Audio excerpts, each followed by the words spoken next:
Talking to people this week, I don't think it's talked about a lot, but when you see, heads of the household, manufacturer workers, car, automaker workers have their jobs offshored, there goes saving for your kids' college.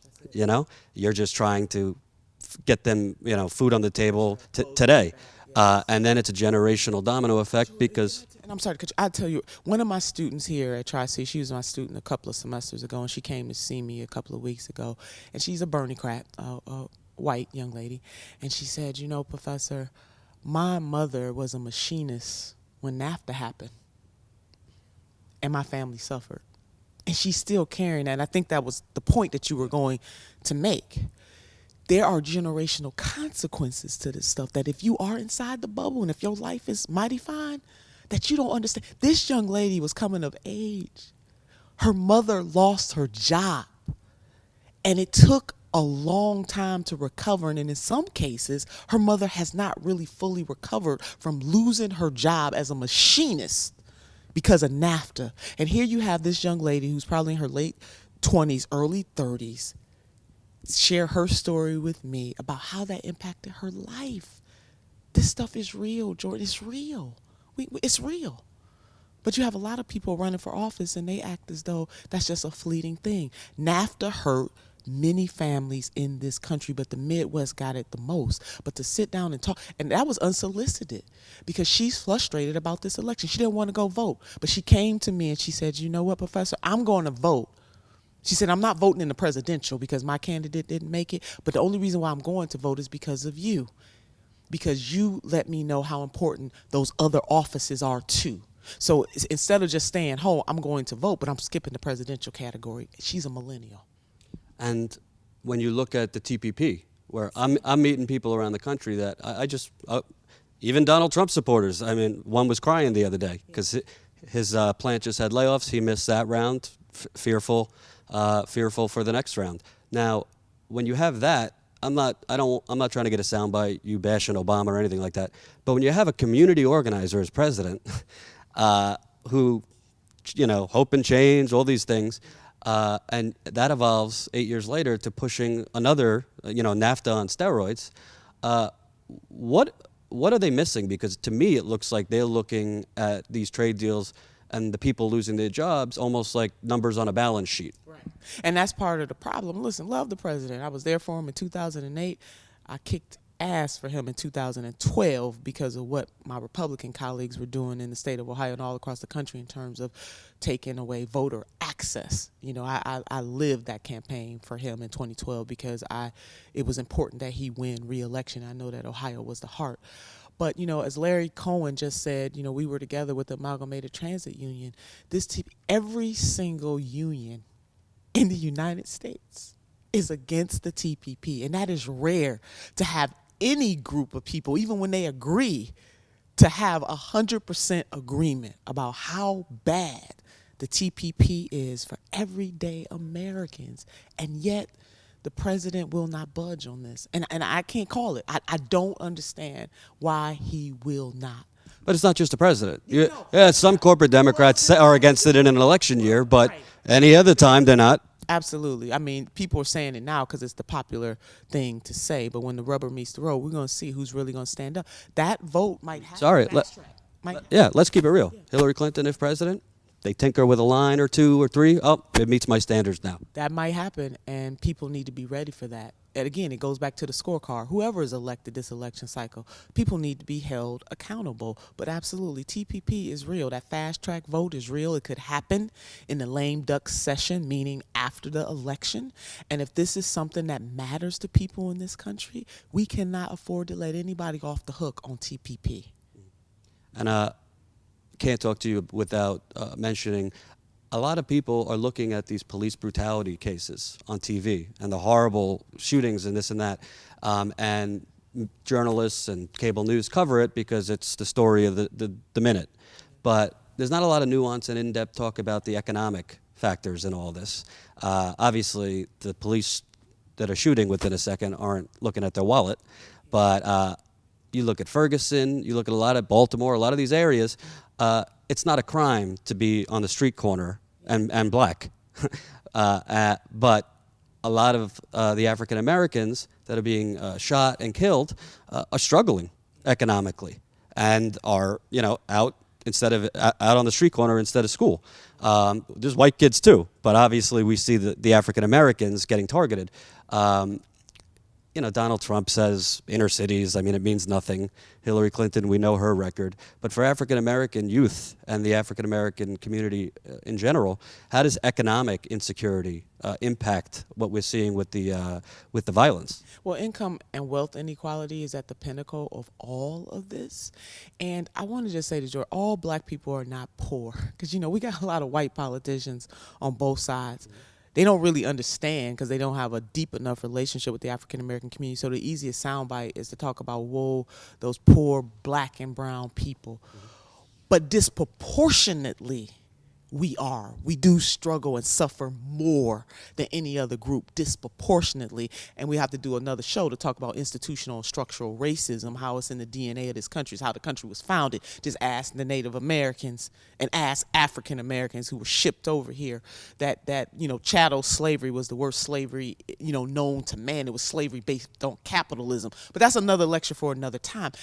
And so when you have that kind of generational struggle, it does put the African American community at a historic disadvantage that we need policymakers not to give these little lofty sound bites, but to really dig in and want to deal with structural and institutional racism in a way that helps to cement progress generationally. And that kind of stuff is not sexy, it's not pretty, and it's going to take a long time. So yes, in areas where there's concentrated poverty, you do see crime rates go up. I mean, let's look at Chicago, for God's sakes. One of the conservative most happy talking points. Jesus, Mary, and you know what? Just because they're saying it doesn't make it wrong. Right. It is true that kind of carnage that's going on in Chicago would not be going on in a predominantly wealthy, affluent white community because people wouldn't stand for it. And so what I'm asking my sisters and brothers in this country to do, no matter what ethnicity they are, is that we should not stand for that in anybody's community. When Dr. King said it best, what affects one directly affects us all indirectly. So yes, income and wealth and poverty, lack of opportunity has a lot to do with it. One of the things that Senator Sanders was pushing in his platform was, and I think he introduced a bill, I forget who he partnered with, it could have been Congressman Ellison, but forgive me if I'm wrong on that, but to inject some federal dollars into youth employment programs. Because if you give young people something to do and the ability to work with side by side, to be in an environment with people from different experiences, you open their eyes. I can't tell you how many young people, because I mentor high school students all the time, who cannot see a life beyond their current existence. I mentored in a school where there were gifted children.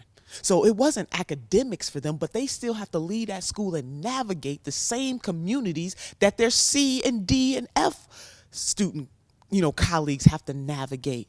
It really is about what is possible. And so you have to give all students that kind of exposure, whether they're urban or whether they're rural, because we don't talk a lot about the rural poor. As I said to the ATU the other day, poor is poor. So if you white and poor, you poor. If you're Latino and poor, you want somebody to care. If you're not Native American and poor, if you're Asian and poor, you want somebody who actually cares about poor people. But when we talk about disproportionate, where is the real urban agenda? And urban means city, newsflash, even though it's associated with being black, but white folks live in urban areas too. We need a real robust urban agenda. Well, I think that's the problem. I think our politicians think urban means moving a Starbucks into a poor neighborhood. Right, absolutely. It's tinkering around the edges. See, political revolution is real. Revolution means you gonna start this thing all over. You're not gonna keep building on a faulty foundation. And that's what we need the people. We need the people. And as a leader of this progressive movement, I want the folks to know it may look daunting, but delayed does not mean denied. But this democracy only gets stronger, only gets better. The political class only answers when people make demands. Frederick Douglass said it better than I could ever say it. Power concedes nothing without a struggle. It never has and it never will, and nothing has changed about the 21st century. So we have to get in this. And so, yes, the middle class is disappearing. People are barely middle class. Most folks are 2 or 3 paychecks away from ruin. Maria Shriver does this report, and the last report that she did showed that almost 50% of the people in this country live in poverty, and another 50% are on the brink of poverty. So it's hard to be creative. It's hard to think about a future when you are always barely holding on. We got to get people from decent to good. People deserve good jobs. They deserve jobs that allow them to take care of their families. They deserve to be able to take a vacation. Working class people want to take a vacation every now and then too, Jordan. They should be able to buy a new car every 3 or 4 years. They should be able to afford to buy a new refrigerator or stove or whatever they need. They should be able to afford to buy a house. All of that is part of the American dream. And you know what? When folks have disposable income, because 70% of this economy is consumer based, it helps everybody, even those people at the top. So this is not. I thought tax cuts are the only way. Don't even get me started on trickle down. But I tell you, The job creators. the job creators, the middle class, the diminishing middle class, we are the true job creators. And we make this distinction between middle class. Hell, all middle class people that I know are working class folks. So it's more working class folks who are in the middle class than there are of anybody else. And so we really are in this together. And we can't let people divide us. And I know some of the blue collar white males in particular are feeling a certain type of way because the demographics are shifting. But I would argue that the 99 or the 90 or the 85%, whatever number we're throwing out there, we have more in common than not. And that's really what your tour. I know you went and you talked to Representative Ramos, who talked to you about the idling. I don't even know if it's idling anymore. The steel mill that has been closed. Those are everyday blue-collar jobs. Americans in this country, the working class, feel like the social contract is not working for them. And guess what? They're right. Last question. I think the progressive movement needs a little hope right now. You know what I mean? I think it's anecdotal, but when I read comments on YouTube, the tweets, there's a lot of there's a black and white outlook. Frankly, a lot of them think Senator Sanders sold out. I But disagree. he didn't. I'm sorry, I cut you. He didn't. He didn't. He is a sitting senator still. A lot of people who came into the movement, the political revolution, they're new, bright-eyed, and I want them to stay that way. But I want them to know this. I talk to the senator on a regular basis. Tell him to do an interview with me. Go ahead. He has not, Senator, interview with Jordan. He has not sold out. But sometimes our leaders have to make, strategic moves. He is a sitting senator. He will still be there, and he still needs our support. And that's what our revolution is about, the organization that he started, of which I am a board member of. And anybody knows me, I'm not going to stand for it. We are supporting candidates and issues that are going to move this country forward. But it's not going to happen overnight. So I want people to remain hopeful. But we got to put some sweat equity behind that hope. And even if Senator Sanders had made it through the primary and became president, we would have had to hold him accountable too. But the difference between him and some of these other folks that are running, he asked to be held accountable. Some of these people don't ask to be held accountable. They don't want to be held accountable. So I don't want people to give up. Do not get weary in well-doing. I want to share something with your viewers that a minister that I adore, a pastor, Dr. Otis Moss Jr., who walked with Dr. King, very close to Dr. King, one of our elders in this community, said to me when I was getting very discouraged. He said, Senator, the struggle is forever. So we are forever in the struggle.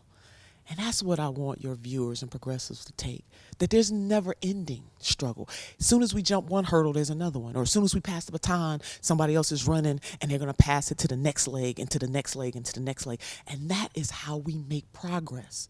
We didn't start in this country on the right footing. People got revisionist history. Everybody wasn't equal. Everybody didn't get an opportunity to vote. Only white, male, land-owning folks, even poor white males couldn't vote. But then we progressed. And then black men got the right to vote. And then women got the right to vote. And then 18-year-old 18-year-olds and older got the right to vote, and we got the civil rights.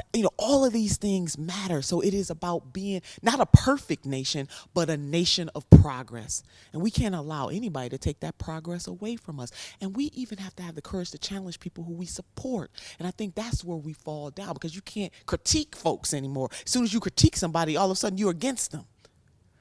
I'm for the elected folks who will stand up for the people who are willing to lose for something. But we, the people, the power is still there. I know it feels like it's not sometimes, but it is. So delayed does not mean denied. Which brings me to you. People call me a Bernie bro. I'm not a Bernie bro. I'm a Nina bro. I think you're a game changer. You're not someone who talks in talking points. Which gets me in trouble. I know. When am I getting a job offer to be your campaign manager for president or governor or mayor? You're too valuable, I think, to the movement to just be doing speeches all the time. So are you thinking about your next step? And obviously, I don't expect an announcement, but what should people expect who really follow you and look for a lot of their hope from people like you? Well, I think about it every day, because I still believe that the political environment is one of the strongest ways to make that change, that we need people on the inside, and then we need that forceful push on the outside. I don't know yet, Jordan. I am mulling that over. 2018 is coming. Every single statewide office will be up again. Including Governor Kasich. Including governor. Yeah, there's term limits in Ohio for those seats, and so it'll be a fresh slate. But until that time, I am going to continue to be out here kicking butt for. Wait. Let's move back. What you don't know yet? What are the considerations? We'll see. Listen. Governor is a consideration. I will certainly consider that. I ran for Secretary of State the last time. That should be a consideration too, because unfettered access to the ballot box is the foundation of all the stuff that we're talking about, and you need a real champion out there who will talk about expanding and protecting that right to vote, and also educating people that voting, to me, is it's the end of the process. It's not the beginning, and we need to get people engaged. Nobody in this country should feel like their voices are not being heard, and that's what they're feeling on the left and on the right, Jordan. And when the political types start to understand that, we'll do a lot better in this country. So yeah, all of those things are under consideration. But until then, I want folks to know that I'm still out there. I'm on the Our Revolution board. I'm doing some things with Ben Cohen of Ben and Jerry. He has this amazing project called Stamp Money Out of Politics. So you can go to stampede.com or put in Google. Google is a verb. Stamp money out of politics. We have got to get that money out of politics. So everyday people like you and me will not be able to run, as I said, for dog catcher, and that troubles me immensely, that everyday people are going to be locked out of being able to run, and that only the privileged will be able to hold offices in this country. That's taking us back. And then also working on income and wealth inequality issues. That is so vitally important to me because of the life that I lived. I do believe that people want good and they want great, and they do deserve that, and people are not asking for more than what they deserve. People work very, very hard. There are very few outliers in this country of people who just flat out don't want to work.